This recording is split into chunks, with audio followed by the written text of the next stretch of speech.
They already do. That's my point. Is the law has long stated that you come in and you have a sponsor as a legal immigrant. For the first 3 to 5 years, depending on whether it's family unification or employment or whatever, that sponsor is required. By the way, I know pieces of A, and we've done the whole 9 yards before, so some of these I can't do. Oops, what did I do in my dictionary? Martin Dawes in Sarajevo.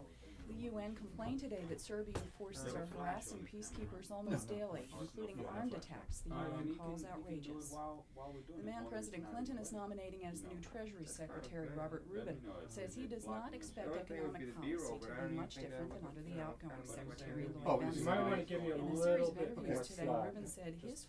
The JVC RQ. This report was prepared by the editors of Consumer Reports magazine from the December issue.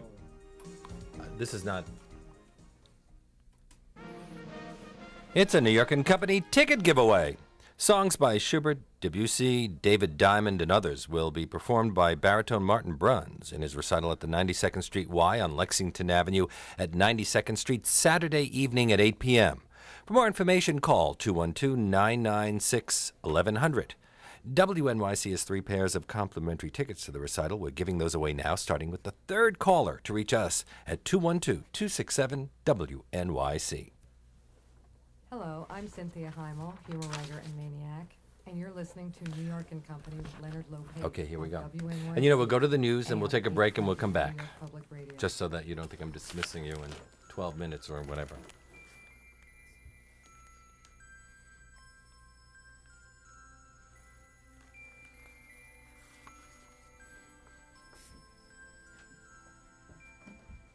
In October, Margaret Atwood was honored as a Chevalier when she was awarded the Order of Arts and Letters by the French government. There must be a certain irony in that. Chevalier is a male word, and Margaret Atwood has gained quite a bit of fame as a writer of decidedly feminist books. Since the 1960s, she has been challenging the values of patriarchy and its effect on women, as we've seen in her novels like The Handmaid's Tale, Cat's Eye, and most recently, The Robber Bride. In these works, she has also brought back the concept of the true villainess, modeled after our traditional fairy tales, but presented with a twist. Her new collection of stories, called Good Bones and Simple Murders, continues to take on the male world with her retellings of fairy tales, parables, science fiction stories, and more. All of these little tales are full of the wit and clarity we've come to expect in Margaret Atwood's work. The book, which is published by Doubleday, is also punctuated throughout with her clever drawings, and I'm very pleased to welcome Margaret Atwood back to New York & Company. Good afternoon. Hello. The last time you were here, we were talking about The Robber Bride, which involved fairy tales to some degree, and I suspect that when you were working on that book, you were inspired to think about more. Well, some of these pieces were written while I was writing The Robber Bride, and some were written after, and some were written before. Mm-hmm. So it's quite a span. So you've been thinking about this for a while. For a while, but it's a form that isn't easy to define. It's not poetry, it's not short stories, it's not a novel. The Europeans do it quite a bit. Some of them are monologues. In fact, actors have been using them for tryout pieces, or even on stage as part of their shows. One critic described this book as a kind of a sherbet between courses, something refreshing but not exactly a meal. Would you agree with this? Do you see the novels as meals? I think in North America, or say in this part of North America, people tend to think of the novel as the major work. But there are other countries where, for instance, the short story is considered major as well, and yet other countries where poetry is considered major. So I think it just all depends. Kafka wrote short pieces like this, and I'm a big Kafka fan. Mm-hmm. Some of these are shorter than others. Some are really short. Some are really short, and others are just short. And the title of the collection, Good Bones and Simple Murders, is taken from two of the stories in this book. Why those two? Oh, that's such a long story. Good Bones was obvious. Mm-hmm. Those are the good bones of people's faces? That's, well, to begin with, yes. It's what they said to girls when they were teenagers and maybe had a little bit of adolescent fat. They said, never mind, you've got good bones, which were presumably going to appear later sometime. But also it's moral judgment, because good is the word that we use as the opposite of bad. So in the story Good Bones, we play with that concept, and some bones are good, that is morally good, and others are bad. And we explore the meanings of those kinds of ways of putting words together. Jeffrey Dahmer would have talked about good bones in a very different way. That's extremely bad taste. I mean, add another pun to your bad pun. Simple murders. Get me out of this. When I was quite young, I used to read any books that happened to be there, whether they were suitable for me or not. And some of the ones that I read were the Dell murder series that had the keyhole with the eye looking through it, and they always had a map inside showing where the conservatory was, where the corpse was always found. And these were very stylized books. The murder victims were often blondes in red negligees. And so I think this is a piece that plays with the stylized, conventional literary murder mystery, and then with real murder, and then pushes both of those things along. That story actually ends with a simple rhyme. Well, quite a few of them have rhymes concealed in them or sprinkled here and there, because these are pieces of condensed language. But I wonder whether that rhyme also is done to show how things that we take seriously we also don't take seriously, and murder is treated in so many different ways in our society. Well, it's treated seriously when it actually happens, and not seriously when it's used as part of a conventional, stylized piece of entertainment.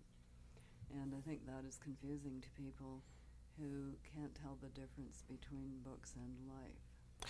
In this book, as well as some of your other works, you favor the villainesses of traditional fairy tales. Do you feel that contemporary writing lacks these types of women? I think they're coming back. They're certainly coming back in film. There was a whole tradition of them, not all created by men, and not all appreciated by men, incidentally.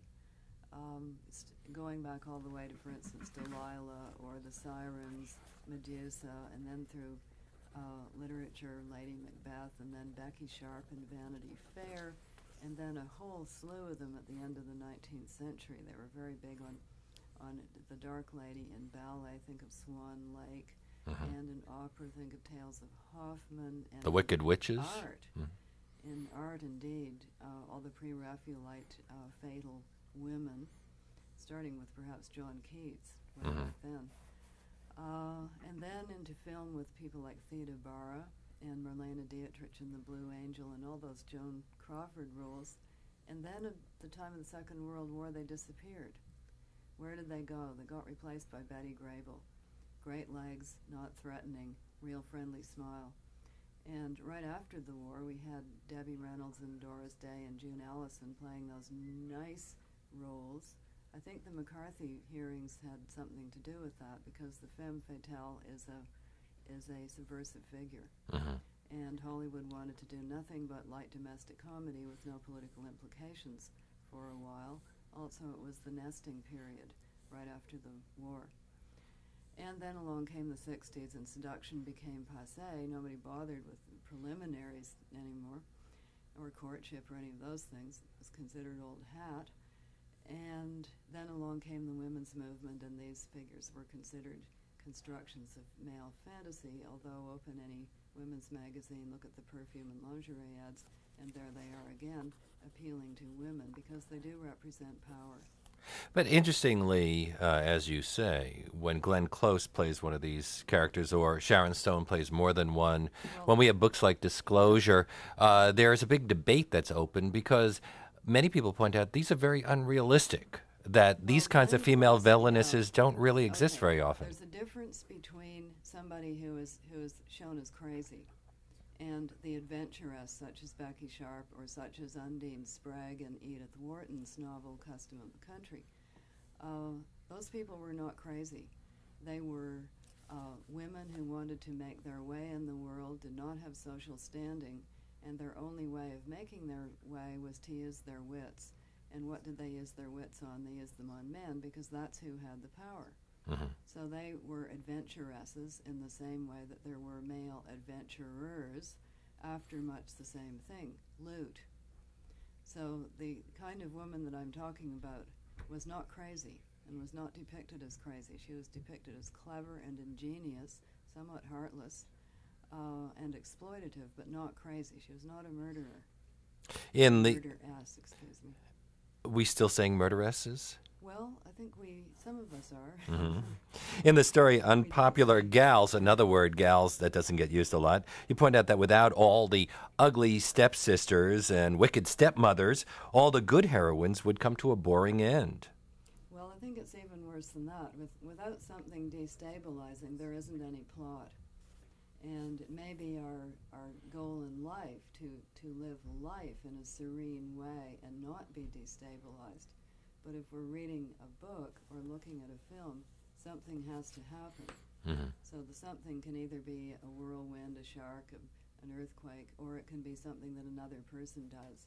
And if you have all the destabilizing things done by men, that makes men the only active principles. Men do, women get done too. But to some degree, we expect men to do these things more than women. So when a woman comes along and does it, it actually has more interest and excitement. Well, men do a lot of interesting and exciting, horrible things too. No, I'm saying that we expect men. Look, the prisons are filled with a lot more men than women. If we hear about spousal abuse, we can assume that the highest percentage is going to be male upon female, rather than the other way around. And we can go on, and there are fewer women who murder, and they usually murder for different reasons. They do, and in different ways. They're much more likely to use poison, for instance. Unless they're a Miss Arkansas or Virginia recently, who tried to kill the family of her rival with hammers and other things. Oh, dear. Well, there you go. That's life, but I'm writing books. And my Xenia isn't even a murderer. She is an adventuress. She doesn't wish to kill people. She wishes to manipulate and exploit. That in the last book, The Robber Bride. Yes. But this book, we're talking mostly about fairy tales and other sorts of things that are being used in other ways. Angela Carter, the British writer, also does this. And there's a book on the bestseller list called Politically Correct Bedtime Stories. Yes, I noticed that. And Angela Carter was a friend of mine. Unfortunately, she's not alive anymore. So what is it about fairy tales that lend them to this sort of thing? They're stories that everybody knows, or everybody knows some of them. It was very odd. There's a piece in this book called "The Little Red Hen Tells All," and you would think that everybody knows the Little Red Hen. Well, it got translated into German, and I found myself in Germany reading it in German, and the Germans had never heard of the Little Red Hen. So some tales are culture specific. In fact, they probably all are. And you use the Little Red Hen Yes. to make certain points about how women are always apologizing for things. Well, the Little Red Hen certainly apologizes. I don't believe for a minute that Little Red Hen wouldn't have handed over that loaf of bread at the end of the story. She had that apron, you know. So stories that everybody knows can then be twisted around and reinterpreted. And in fact, that is what the Greek dramatists did all the time. They always took stories from mythology that everybody knew, and the trick was not to find out what happens in the plot, because everybody already knew when they went to the play what was going to happen. The trick was to see what the dramatist did with it. And people were applauded or booed according to how wonderfully they told the story and how they told it and how they reinterpreted it, not according to the plot, which was already there. But here you're not talking about Oedipus and Electra. You're talking about the gingerbread man and the Little Red Hen. We're more likely to recognize those. I'm also talking about Gertrude out of Hamlet, however. Things can get a little more adult than the gingerbread man. Gertrude out of Hamlet complains about her whining son. Yes, indeed. Well, I never really believed that scene, and I've never really believed any of the interpretations of Gertrude, some of which make her out to have been merely stupid. So I added in something for her to say when her son comes in and starts telling her how to run her life. Margaret Atwood is the author of over 25 books, including fiction, poetry, and literary criticism.